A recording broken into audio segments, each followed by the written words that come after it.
네, 우리가 오늘도 가슴에 손을 얹고 선포했으면 좋겠습니다. 하나님을 향한 충성된 마음이 우리 안에 채워집니다.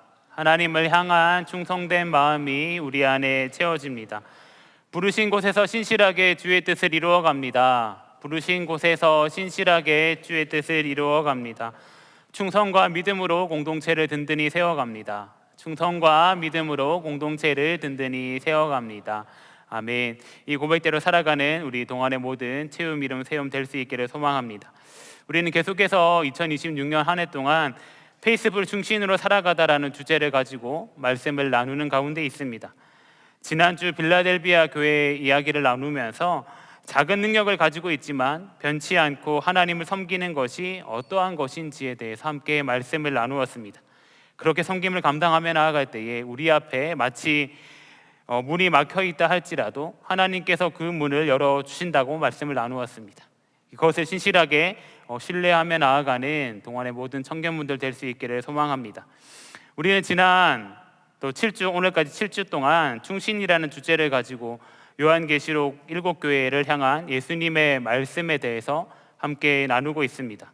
그리고 오늘이 마지막 시간인데요, 우리 한번 기억을 떠올려 볼까요? 첫사랑을 회복하라는 에베소 교회, 또 죽도록 충성하라는 서머나 교회, 또 지난주 빌라델비아 교회까지 6번의 말씀을 함께 나누었습니다. 지난 말씀과 오늘 나누는 말씀까지 이제 하나의 큰 주제가 있다라고 생각됩니다. 그것은 어떤 것이냐면 바로 이 어두운 시대 가운데 우리가 왕이신 예수 그리스도의 충성된 종으로 살아가고 있는가 하는 질문입니다. 그런데 오늘 우리가 함께 만나게 될 라오디게아 교회는 안타깝게도 7교회 중에서 유일하게 예수님에게 단 한마디의 칭찬도 받지 못한 교회입니다. 오늘이 마지막 시간이니 한번 복습 겸 예수님께서 각 교회들에게 어떤 말씀을 하셨는지를 살펴보면 다음과 같습니다. 앞에 표가 하나 뜰 텐데요, 잘 보이지 않겠지만 제가 한번 말씀드리면 에베소 교회는 인내와 수고 그리고 이단을 물리친 분별력을 칭찬받았으나 처음 사랑을 버렸다라는 책망을 받게 되었습니다. 서머나 교회는 환난과 궁핍을 견뎠으며 영적인 부요함이 있다라고 칭찬을 받았으나 책망은 받지 않았습니다. 버가모 교회는 박해 속에서도 믿음을 지켰다라는 칭찬을 받았으며 발람과 니골라당의 교훈과 타협했다라는 책망을 받았습니다. 두아디라 교회는 사랑, 믿음, 섬김, 인내의 성장을 칭찬받았으며 이세벨을 용납하여 음란과 우상숭배를 하였다는 책망을 받았습니다. 사대 교회는 살아있다라는 이름을 가졌다라는 칭찬을 받았지만 행위가 온전치 못하여 실상은 죽은 자라는 책망을 받았습니다. 빌라델비아 교회는 작은 능력으로도 말씀을 지키고 배반하지 않았으며 책망은 받지 않았습니다.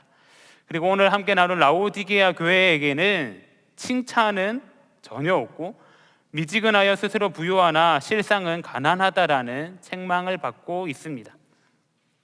라오디게아 교회에게 향한 하나님의 책망이 너무나도 많이 있습니다.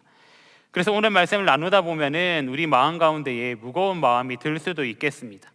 하지만 칭찬이 없다라는 것은 예수님께서 그들을 포기하셨다라는 것을 이야기하는 것이 아닙니다. 오히려 그들이 다시금 돌이켜서 하나님 앞에 나아왔으면 하는 이 예수님의 안타까운 마음이 들어있다라고 할 수 있습니다. 이 라오디게아 교회의 모습은 마치 철학자 키에르케고르가 얘기한 거위 비유와도 같습니다. 어느 농장에 거위들이 살고 있었습니다. 그들은 매주 주일마다 모여서 엄숙하게 예배를 드렸습니다.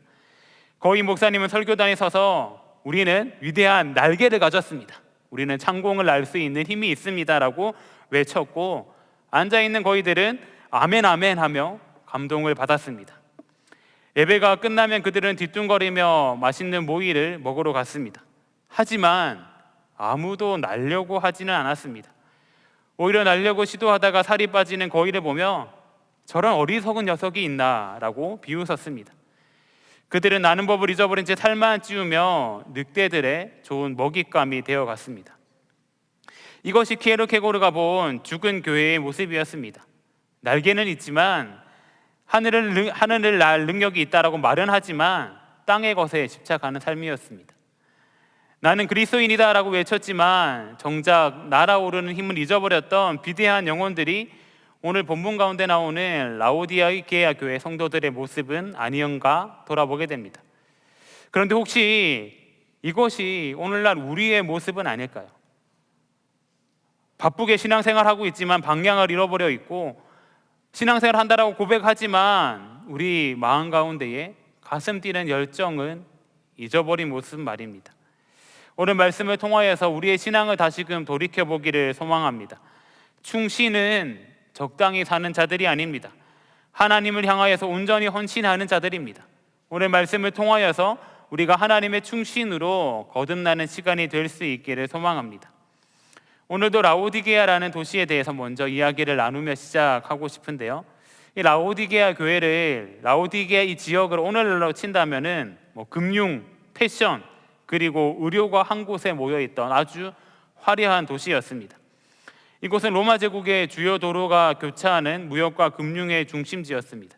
얼마나 돈이 많았냐면 이제 AD 60년경에 이제 대지진이 일어나서 이 라오디게아 이 도시가 완전히 무너져 내렸습니다. 이때 이제 로마의 통치를 받고 있었으니까 로마 황제가 우리가 도시를 세울 재난지원금을 주겠다라고 이야기했지만 라오디게아 시민들은 이렇게 말하며 거절했습니다. 필요 없습니다. 우리에게 있는 돈으로도 충분히 도시를 다시 세울 수 있습니다라고 주장하였습니다. 이들의 말에서 알 수 있듯이 라오디게아 이제 사람들은 자존심이 셌고 남의 도움이 필요 없다라고 생각하며 살아가는 사람들이었습니다. 또한 이곳은 최고급 검은 양털로 만든 코트와 카펫이 특산물이었고, 이 귀병과 눈병을 고치는 특효약인 부르기아 가루라는 안약을 생산하는 이 안과 대학이 있을 정도였습니다. 그러니까 돈, 패션, 건강, 이 우리들이 그토록 원하는 이 세 가지가 모두 다 갖춘 도시가 바로 라오디게아 교회라고 할 수 있습니다. 그런데 딱 하나 치명적인 단점이 있었는데요, 바로 물입니다. 이 라오디게아 지역에는 자체의 수원이 없어서 이 10km나 떨어진 그 히에라볼리라는 곳에서 이제 뜨거운 온천수를 가져왔고요. 또 이제 밑에 있는 골로새에서 차가운 지하수를 이제 이 수로를 통해 끌어다 썼습니다. 근데 이제 문제는 물이 오는 동안 이제 뜨거운 물은 식어버리고 찬물은 이제 따뜻하게 돼서 이도저도 아닌 미지근한 상태가 되었다라는 것이지요. 이 배경을 가지고 오늘 말씀을 잘 들어야 할 것입니다. 이것은 조금 뒤에 조금 더 자세하게 설명하도록 하겠습니다. 이런 라오디게아 교회 가운데 예수님께서는 어떤 모습으로 나타나셨을까요? 우리 14절에는 다시 라오디게아 교회에 나타난 예수님의 모습은 아멘이시요 충성되고 참된 증인이시요 하나님의 창조의 근본이신 이로 나타나고 있습니다. 우리 14절 말씀을 함께 한 목소리로 봉독하도록 하겠습니다. 시작.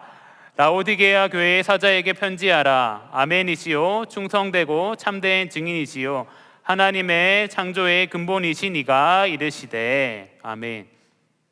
오늘 말씀에서 예수님의 모습이 세 가지 모습으로 기록되고 있습니다. 아멘, 또 충성되고 참된 증인, 또 하나님의 창조의 근본입니다. 이 모습은 라오디게아 교회 성도들이 가지고 있던 거짓된 삶을 깨트리는 모습입니다. 첫 번째로 아멘은 진실하다, 신실하다, 확실하다라는 뜻을 가지고 있습니다. 라오디게아 지역 사람들은 차가운 물과 뜨거운 물을 가져와서 사용했던 것과 같이 그들은 잘 살기 위해 누구보다 타협을 잘하는 사람들이었습니다. 차지도 뜨겁지도 않은 미지근한 태도는 언제든지 상황에 따라 말을 바꾸는 그들의 이기적이고 기회적인 속성을 잘 반영한다라고 할 수 있습니다. 그렇습니다. 세상은 변하고 사람들의 말은 상황에 따라 언제든지 바뀔 수도 있습니다. 라오디게아의 물처럼 미지근하고 흐릿할 수 있습니다.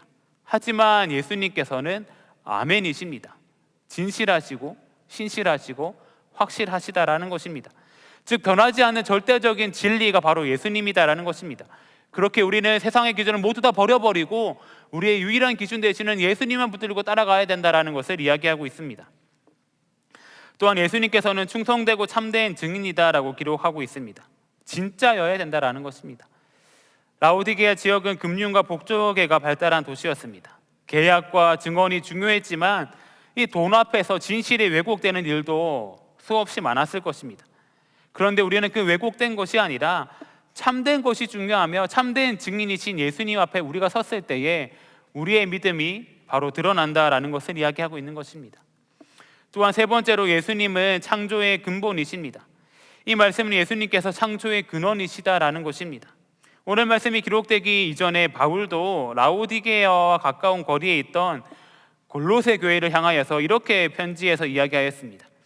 그는 보이지 아니하는 하나님의 형상이시요 모든 피조물보다 먼저 나신 이시니 만물이 그에게서 창조되되 하늘과 땅에서 보이는 것들과 보이지 않는 것들과 혹은 왕권들이나 주권들이나 통치자들이나 권세들이나 만물이 다 그로 말미암고 그를 위하여 창조되었고.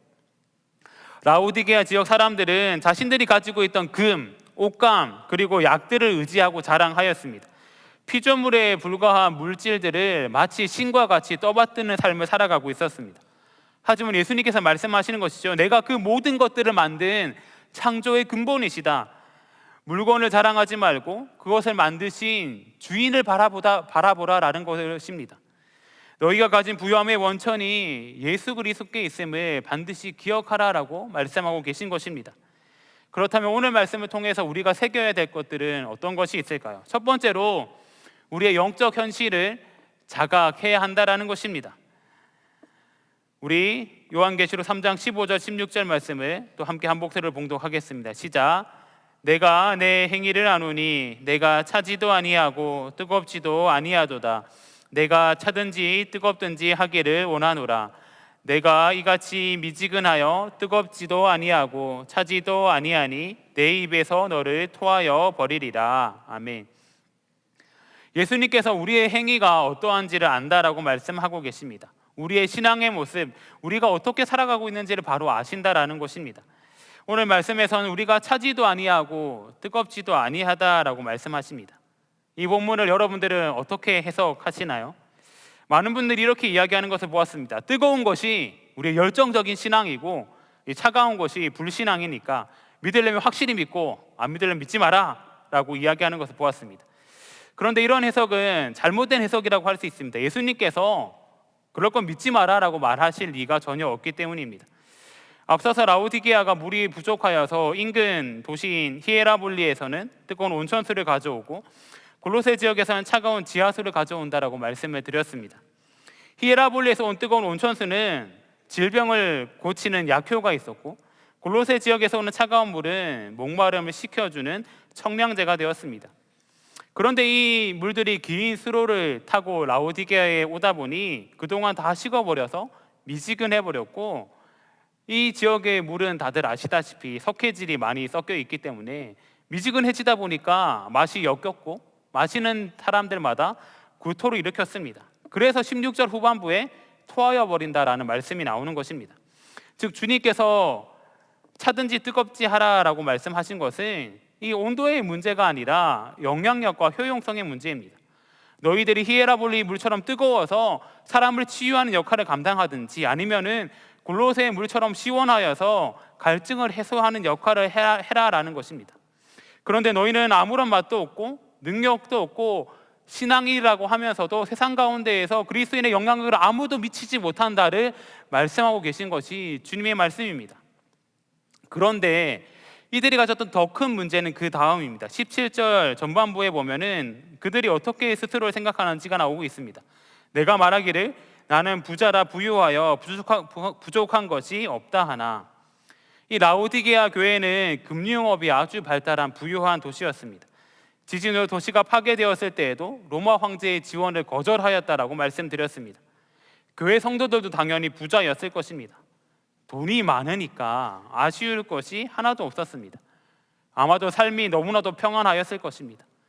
그런데 여기서 이야기하는 것은 단순히 물질만을 이야기하는 것은 아니었습니다. 그들의 신앙에 있어서도 착각을 하였다라는 것입니다. 우리는 하나님의 축복을 이미 받았다. 우리 신앙에는 아무런 문제가 없다처럼요. 하지만 예수님께서는 라오디게아 교회를 향하여서 전혀 다른 말씀을 하고 계십니다. 17절 후반절인데요. 내가 공고한 것과 가련한 것과 가난한 것과 누먼 것과 벌거벗은 것을 알지 못하는도다.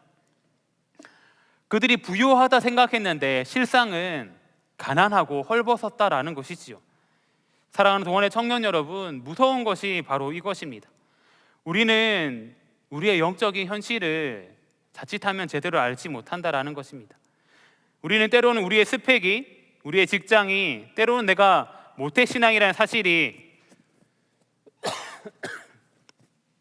내가 교회에서 임쓰리를 하고 있다는 사실이, 심지어는 내가 목사라는 사실이 나의 영적인 상태를 대변한다고 착각을 하고 있습니다.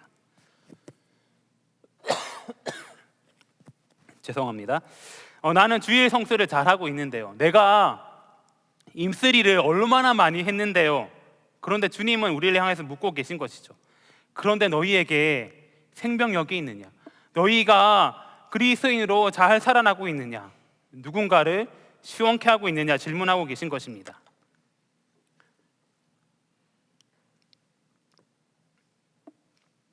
오늘 살아가는 우리들은 적당주의에 빠져 살아가는 것 같습니다. 이 정도만 해도 충분하다라고 하는 것이죠. 그런데 하나님은 우리를 향하여서 말씀하십니다. 너희들은 영적으로 가난하다. 너희는 벌거벗었다. 그런데 이러한 충격적인 진단을 받아들일 때에 우리의 회복이 시작된다라고 할 수 있습니다. 이 시간 우리의 겉모습이 아니라 우리 내면 가운데 우리 영혼의 깊은 곳을 들여다보길 원합니다. 우리는 정말 부요합니까? 아니면 껍데기만 화려한 영적인 거지입니까? 이러한 자각이 없다면 우리는 결코 변화될 수 없을 것입니다. 오늘 이 시간을 통하여서 우리의 영적인 상태를 자각하고 더 나아가서 변화되는 시간이 될 수 있기를 소망합니다. 그렇다면 우리가 자각을 했다면 둘째로 우리가 대가를 지불하고 하나님과의 관계를 회복해야만 합니다. 앞선 말씀에서 하나님께서는 라오디게아 성도들의 영적인 상태를 점검하였다고 말씀드렸습니다. 그런데 주님께서는 이들의 영적인 상태를 진단만 하고 끝내시지 않으십니다. 어떻게 하면 이 영적인 상태를 자각하고 하나님께 나아갈 수 있을지에 대해서 분명하게 말씀하여 주고 계신 것이죠. 우리 18절 말씀도 함께 한 목소리를 봉독하겠습니다. 시작. 내가 너를 권하노니 내게서 불로 연단한 금을 사서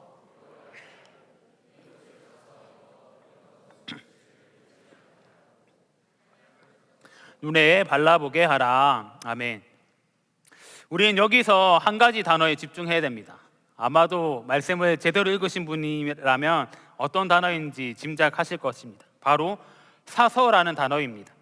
사서라는 단어가 무려 3번이나 등장합니다. 여기서 기록하고 있는 사서는 헬라어 아고라조인데 시장에서 합당한 값을 치르고 물것을 내 것으로 가져오는 행위를 말합니다. 즉 거저 얻는 것이 아니라 대가를 지불해야 된다라는 것이죠. 앞서서도 말씀드렸던 것 같이 라오디게아 교회 성도들은 돈이 많이 있었습니다. 자신들이 가진 돈으로 무엇이든지 다 살 수 있다라고 생각하였을 것입니다. 그런데 예수님께서는 돈으로 살 수 있는 것이 아니라 돈으로 살 수 없는 진짜 가치 있는 것을 나에게로 와서 살아라고 말씀하고 계십니다. 첫 번째로 우리가 사야 될 것은 불로 연단한 금입니다. 라오디게아는 거대한 은행들이 많이 모여있는 금융의 중심지였습니다. 그들은 금고에 쌓인 금화를 보면서 아마도 안심하였을 것입니다. 하지만 주님께서 사라고 하신 것은 그냥 금이 아니라 불로 연단한 금입니다. 즉 용광로의 맹렬한 불을 통과하여 불순물이 완전히 제거된 순금을 의미합니다. 오늘날 우리들이 의지하는 금은 어떤 것이 있습니까? 남들이 부러워하는 스펙들, 또 대기업 사원증들, 또 통장의 잔고들, 혹은 나를 증명해주는 어떠한 것들인지 모르겠습니다. 우리는 그것들이 나를 지켜줄 것이라 착각하며 평안함을 느낍니다. 하지만 우리 가운데 고난의 불이 떨어진다라고 한다면 세상의 스펙과 돈은 순식간에 사라지고 맙니다. 그래서 베드로도 베드로전서 1장 7절에서 다음과 같이 이야기하였습니다. 베드로전서 1장 7절 말씀도 함께 한 목소리를 봉독하겠습니다. 시작. 너희 믿음의 확실함은 불로 연단하여도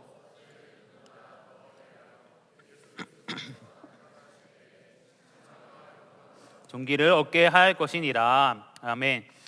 예수님께서 말씀하시는 이 순금은 우리 가운데 어떠한 상황이 찾아온다 할지라도, 우리 가운데 어떤 실패가 있거나 관계가 단절되거나 내 뜻대로 풀리지 않는 막막한 현실이 찾아온다 할지라도 흔들리지 않는 진짜 믿음을 의미합니다.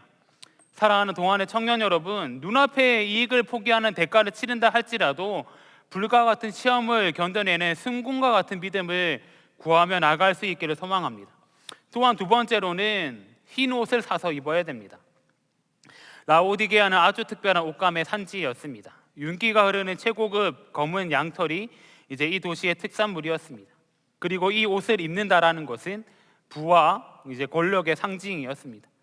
하지만 예수님께서는 그 화려한 명품 옷을 입고 있는 그들을 향하여서 너희는 지금 벌거벗었다라고 말씀하고 계십니다.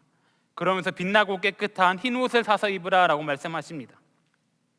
오늘날도 우리가 세상의 것에 민감하게 반응합니다. 세상의 트렌드, 남들이 다 하는 것은 나도 질 수 없어서 따라가고 있는 세속적인 가치관들이 내 삶을 주장합니다.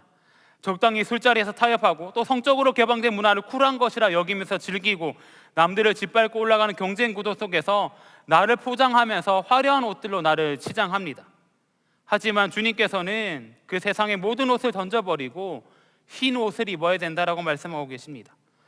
요한계시록에서 이야기하는 흰 옷은 예수 그리스도의 보혈로 씻겨진 우리 성도들의 거룩함이요, 세상과 구별되는 순결한 정체성이다라고 할 수 있습니다. 진정한 충신은 세상의 유혹을 따라가지 않습니다. 때로는 억울한 손해를 본다 할지라도 정직함을 선택하는 흰옷, 이 세상의 음란하고 방탕한 문화 가운데에서도 거룩함을 지켜내는 흰옷, 이 흰옷을 입기 위해서 여러분들이 포기해야 될 세상의 쾌락과 습관들을 기꺼이 끊어내십시오. 또한 세 번째로 안약을 사서 눈에 발라야 됩니다. 라오디게아에는 당시 세계 최고의 의과대학이 있었고 부르기아 가루로 만든 안약이 이제 전 세계로 수출될 만큼 유명하였습니다. 그들은 이 안약으로 남들의 시력은 고쳐주었지만 정작 자신들이 영적인 소경임을 깨닫지 못하였습니다.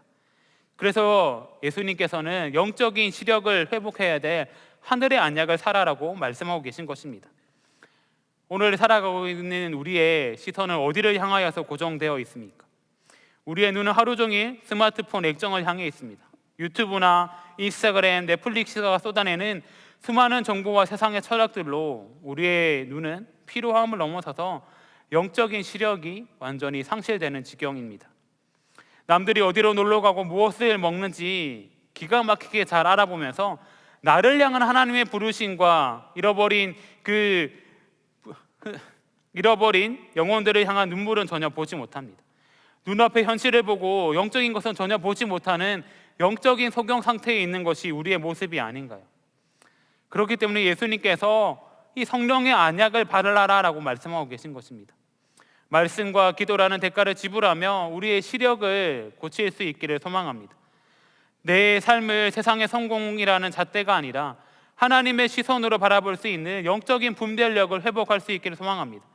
그래야지만 내가 얼마나 가난하고 헐벗은 자인지 비로소 깨달을 수 있게 될 것입니다.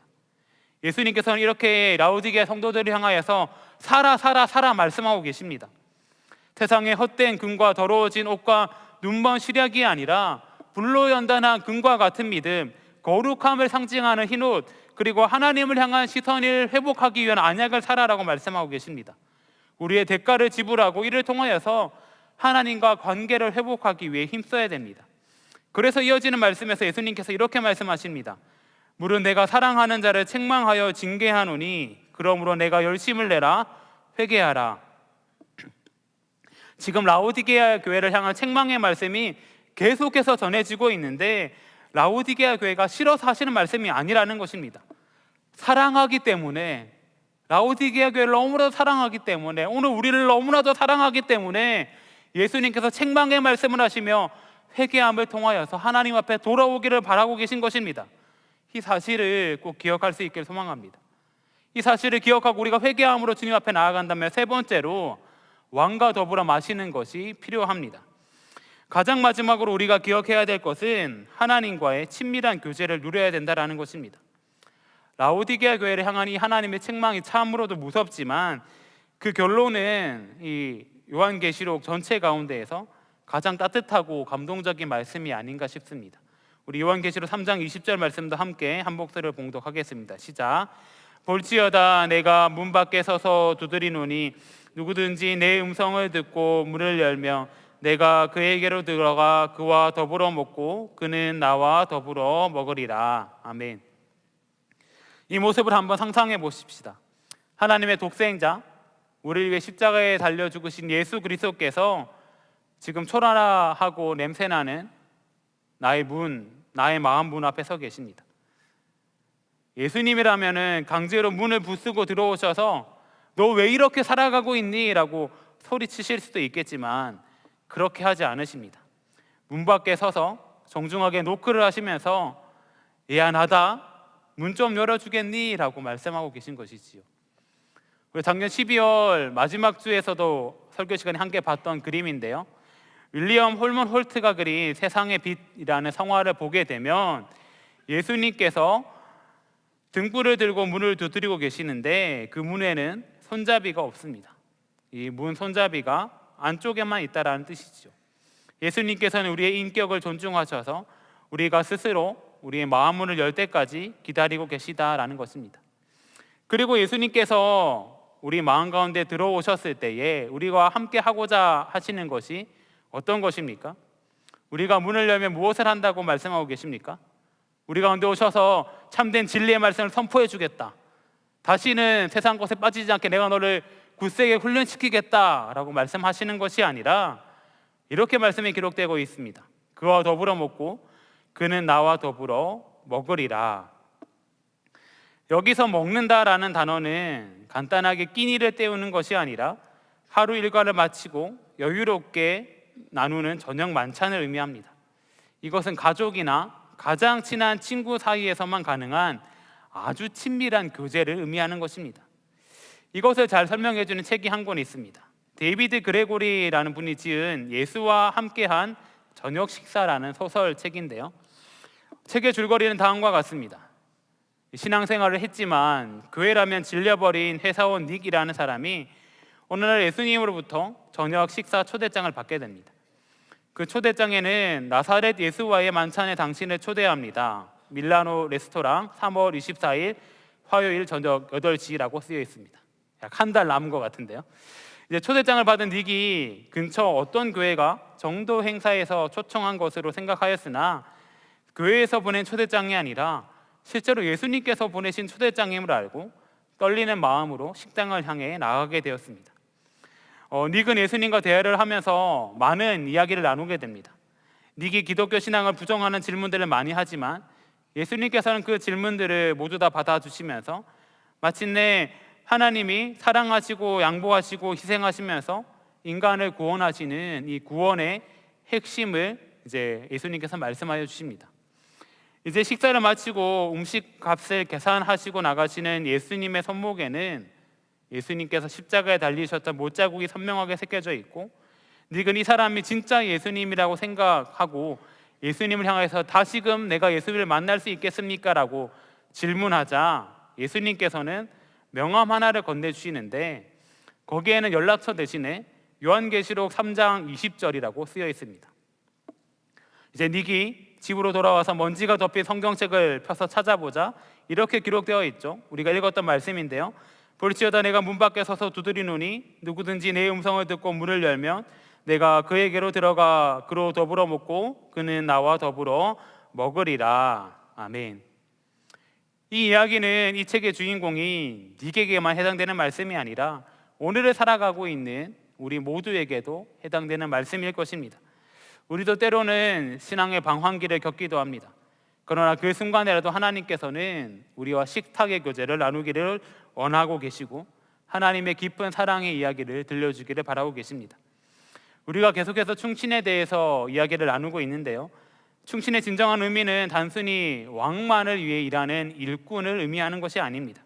왕의 마음을 알고 왕과 함께 식탁에 마주 앉아 왕과 함께 대화 나누는 진정한 벗이 되는 것을 이야기하는 것입니다.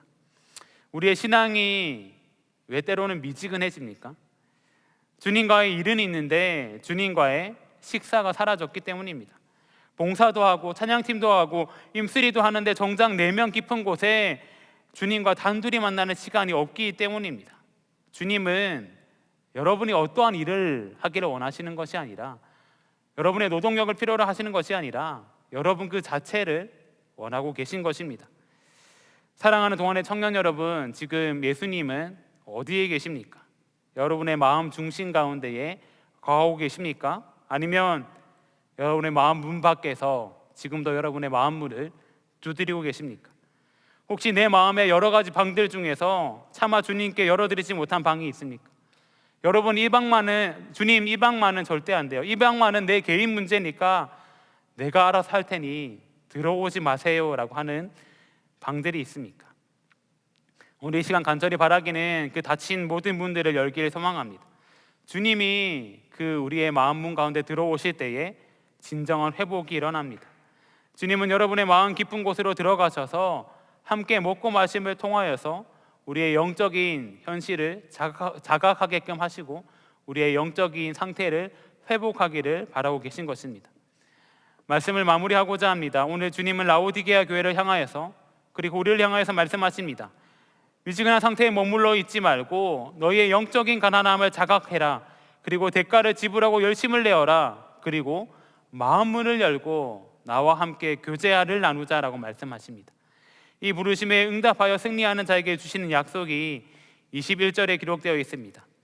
이기는 그에게는 내가 내 보좌에 함께 앉게 하여 주기를 내가 이기고 아버지 보좌에 함께 앉은 것과 같이 하리라. 보좌에 함께 앉게 하겠다라고 말씀하고 계십니다. 종은 주인과 함께 앉을 수 없습니다.